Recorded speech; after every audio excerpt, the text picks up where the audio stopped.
Since university graduation ceremonies are conducted by the Honor Code, does this mean that virtually anybody can show up in a cap and gown and walk? I'll tell you more coming up. Forget about the red and white. The U is going black and yellow. I will tell you more coming up next. And reporter Rachel Spots will let us in on plans for change by new University of Utah President David Pershing. This and more coming up on Newsbreak.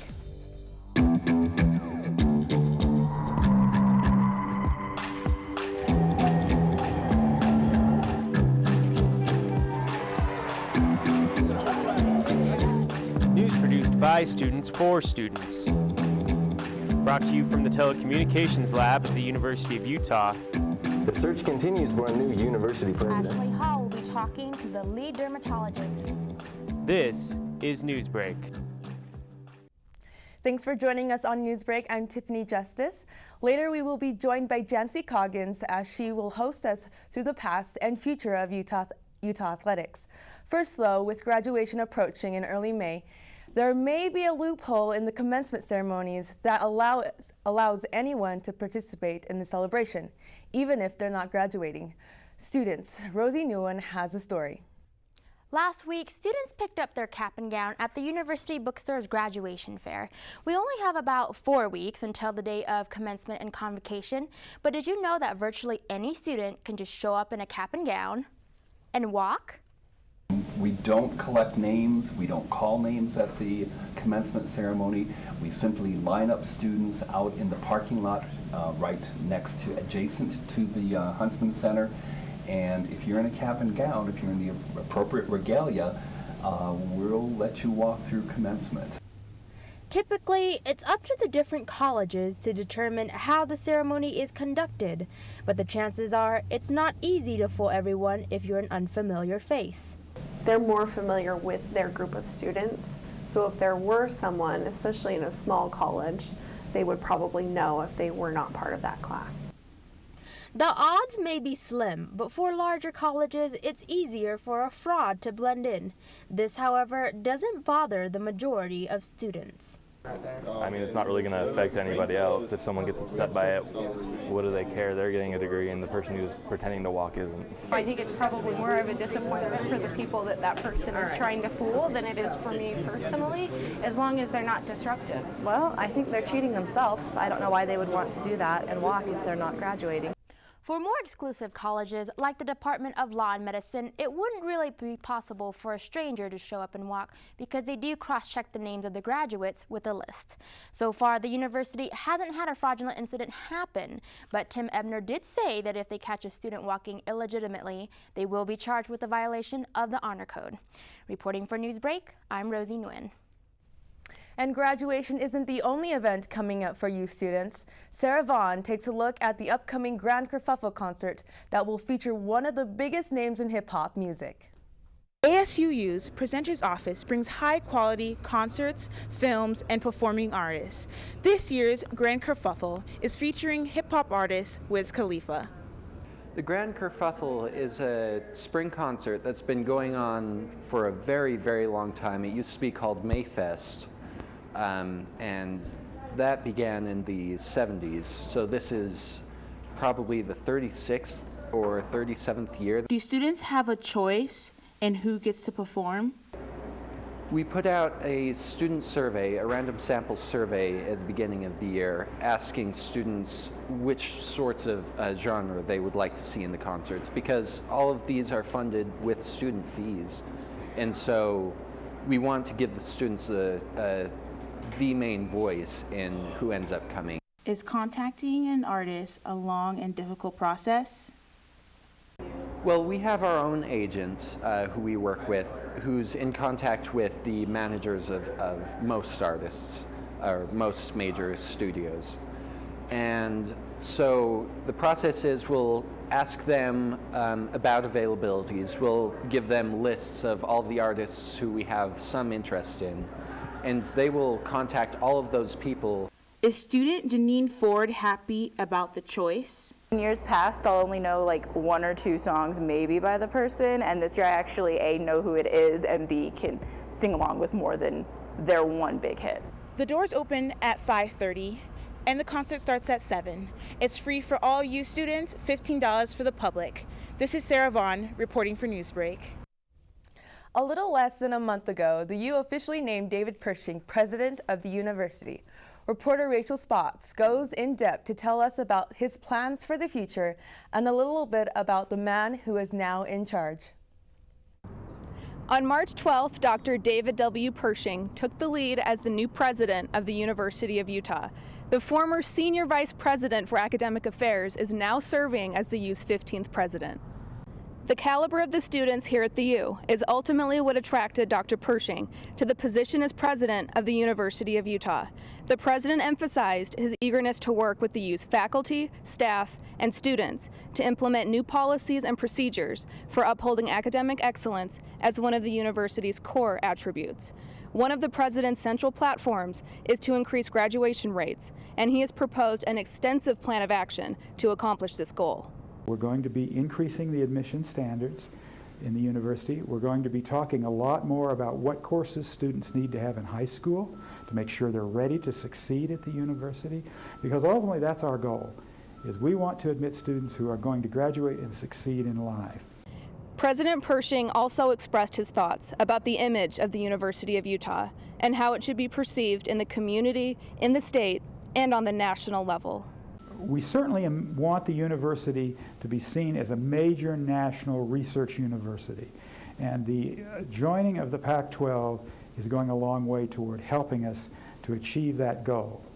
With his Western flair and interview attire, including black cowboy boots and a red plaid shirt, President Pershing brings charisma, enthusiasm, and 35 years of experience at the University of Utah to his position as president.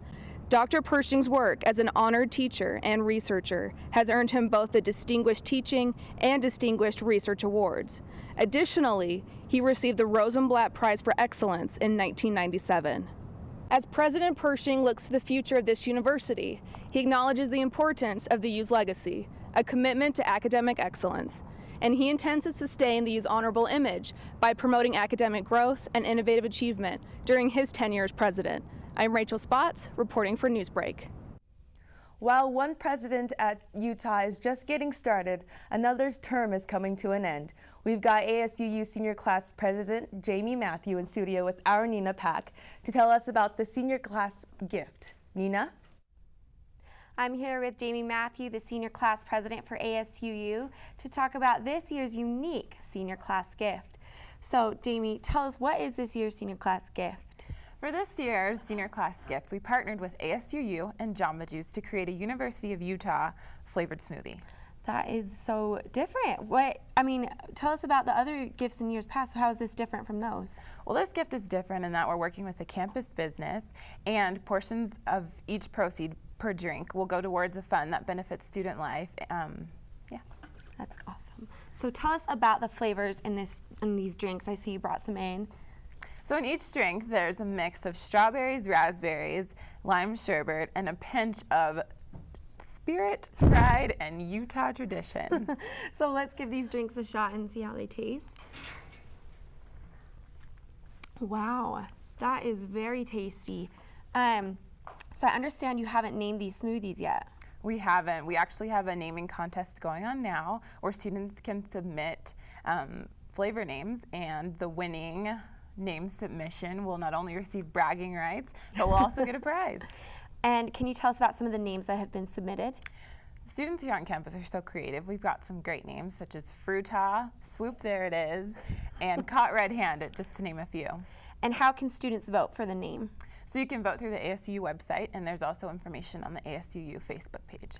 That's great. I look forward to seeing this and some local Jamba Juices. And thanks for joining us in the studio today. Now back to you, Tiffany. Thanks again to Jamie for being with us today. When we come back, it's all about sports. Jancy Coggins will update us on spring football and the Red Rocks' latest meet. And later, Newsbreak's Zach Arthur will sit down with some members of the University of Utah media to talk about what the future holds for Utah athletics. 3, 2, 1. I have now taken 4 different semesters. I've specialized in behind the camera, I specialized in front of the camera, and now I'm focusing on web-based material. There's a lot of more life experience in this, I guess, this class. When you come in, it's not like, okay, we're here for another class. Let's go sit at a desk and take some notes. I'm here for, another chance to learn something new. Welcome back to Newsbreak. I'm Jancy Coggins. Ranked #1 in the nation for 3 weeks in the month of February, Utah Gymnastics was the favorite to win the Pac-12 championship that was held last Saturday in Salt Lake City. Ben Wilson reports on how the Red Rocks fared against powerhouses like UCLA and the other Pac-12 programs.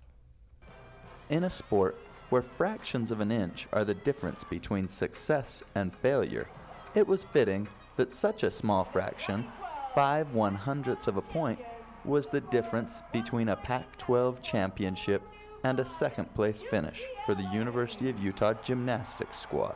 Coach Megan Marsden told me how it felt to come so close to the Pac-12 championship, yet not achieve their goal. Well, it was tough. It stung a little bit, but at the same time, I think there was enough to hang our hat on that it made it easier because we were really good on three events, and we had a great score. There were 2 Utes who won individual Pac-12 gymnastics titles. Georgia DeBritz won the individual bars title, and Corey Lothrop won the individual all-around Pac-12 title. I asked Georgia and Corey how it felt to be the first Pac-12 champions at the University of Utah. It felt great. I mean, I really didn't expect it at all because I honestly wasn't watching anybody else on bars or anything, so I didn't know what the scores were. All I know is that our team did so great on bars, and I knew that as a team we just competed awesome on that event. Being the first person to actually accomplish this as being the Pac-12 was pretty exciting. I mean, I wasn't expecting it. I was just trying to come in and do what I've been training and be relaxed and have fun and just let things fall where they did. Next up for the University of Utah gymnastics squad, they host the NCAA regionals as they get a shot at redemption with Nebraska, who they lost to earlier in the season, attending. I think they are ready for another shot. I think they'd like to see if Nebraska really can do that again, or if they were just, on a night when they were unbelievable. And I think they want a shot again in the Huntsman Center in front of our crowd to show them that they can do all 4 events. The regional meet begins at 6 p.m. on Saturday, April 7th at the Huntsman Center. Reporting on Red Rocks Gymnastics for Newsbreak, I'm Ben Wilson.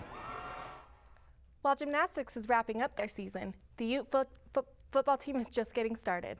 Spring practices started on March 20th, and there's something, or rather someone, that's different about the Ute offense. I had a chance to talk with the youngest offensive coordinator in the country, Brian Johnson, and some of his players about the former quarterback's promotion. With the new season comes new roles that need to be filled, and none more important for the Utes than offensive coordinator. With the announcement of Norm Chow's resignation at the end of last season, the hunt was on to find a new man to call the plays. And with a surprisingly unconventional decision, Coach Whittingham decided to go with 25-year-old Brian Johnson, who was only 4 years removed from college himself, putting him in the strange position of coaching a few former teammates. It was weird at first, but not now though. He's in fully transitioned to coach mode, so it's kind of cool though. But at first it was kind of weird. Him as a coach, I mean, our relationship's still cool. I think it's even better now because it's like I can understand him more, and he got the chance to teach me. I'm not looking at him as a friend who's just trying to get on me or I'm saying not necessarily chastise me, but give me the reins and stuff like that. I mean, definitely with Brian, I can relate to him a lot more just because of that player aspect, and I've been around him all my years here at Utah, so I definitely personally can relate to him, and I feel like some of the players can too, just because he comes in and we've seen Brian like at the point in his career when he was playing, so we kind of understand him more because he was in the same shoes we were in, so it's kind of easier to relate with him. Is it weird coaching people like Devontae and Luke, people that were freshmen when you were playing your senior year, some of your teammates? It's not at all. We have a great relationship, and I've seen those guys grow into wonderful young men and be great examples for our younger players now. So it's been really nice to see those guys make that, see that whole story kind of come full circle, and see them where I was when I left here. So I'm excited to watch those guys have a great senior year. Before I had to say so, now I don't. Did you get tested? Nah, me and Brian always been cool though. It was a few times though where he got on me and I'm just like, all right, like, okay, like. But now though that he's offense coordinator and he's fully invested in the coaching, it's different. It's almost the same, just because our relationship has never really changed. It's just he's in a more authoritative figure now, like you guys were saying, and he's a guy that's calling the play. So I mean, I still look up to him and still have the same amount of respect and listen to him a little bit more now too. I just want to take advantage of this opportunity because, like you said, it is rare and you don't see it happen often. And my biggest focus is to help this team find a way to get better. And if I could do that, I'll be really happy. Johnson was the starting quarterback when the Utes won the Sugar Bowl in 2008. Now he'll look to lead them back to a BCS bowl game as a coach. This past year, a lot of attention was focused on Utah athletics' first year in the Pac-12 Conference. And here to discuss what we can expect in the upcoming seasons of Pac-12 action, we have Daily Utah Chronicle sports editor Jake Bollinger and KU sports reporter Nate Cordova with our Zach Arthur. I'm joined by Jake Bollinger, sports editor at the Daily Utah Chronicle, and Nate Skip Jr. Cordova, a member of KU Radio's The Red Zone. So, guys, thank you for joining us today. We're going to start with Utah basketball. After a tough season, 6 wins. 4 players transferring out, the third straight year that at least 4 players have transferred out. How do you think the team's going to do next year? You know, I think looking at this, you have to differentiate this from the last 2 seasons where the transfers were occurring, because players were leaving over the last 2 years with dissatisfaction with the coaches, with the program, things along those lines. This year, Coach Larry Krzyzewski only had 2 scholarships available for the next recruiting class. He's already brought in 5 players. He's wanting to bring in 2 more. So, you know, usually it's a bad thing to see players leave like this. Definitely it doesn't help with continuity, but this year differentiates from the exoduses of years past in that he's bringing in new players in hopes to replace this group of players that we saw obviously just was not good enough to compete at a Pac-12 level. Yeah, I think you're right. We have 2 solid recruits out of LSU coming in, heavily recruited player out of West Jordan that's coming here, which is good to keep, finally get a player and keep him in state. But I still think the basketball program needs to be careful because, like you said, third straight year with at least 4 players leaving. It's not a pattern you want to continue, and I think that the coaching job is on the line, and he's under a lot of pressure. No matter what the situation is, there's pressure to win. All right, now football. Utah football this past year, they did pretty solid in the Pac-12. First year, introduction. They don't have any excuses anymore. Mm-hmm. You know, you can't say it's the first year, we're just trying to get our feet wet. They're in now. How are they going to do? Well, you know, you said they had a pretty good year last year, and that was with a quarterback who was supposed to be playing at the University of Nebraska, Omaha. And I think, you know, offensively, of course, it all hinges on Jordan Wynn. Can Jordan Wynn stay healthy? But even if, and you know, it's getting to a point where we can almost consider it inevitable that he's going to have some sort of injury. If he plays the complete season, I will be surprised. But at least if Jordan Wynn goes down, they've got 2 solid freshman quarterbacks behind him that at least have the talent to compete at this level. Whether or not they have the mindset or the ability to run an offense at this level, I don't know. But if Jordan Wynn stays healthy, I think you can expect more wins out of the Utes this year. Yeah, you're absolutely right. I mean, last season we almost beat USC at USC, which was, big, mm-hmm. And then we lost Jordan Wynn and everything just kind of went in shambles. But I think with Jordan back and healthy, he says he's a lot stronger.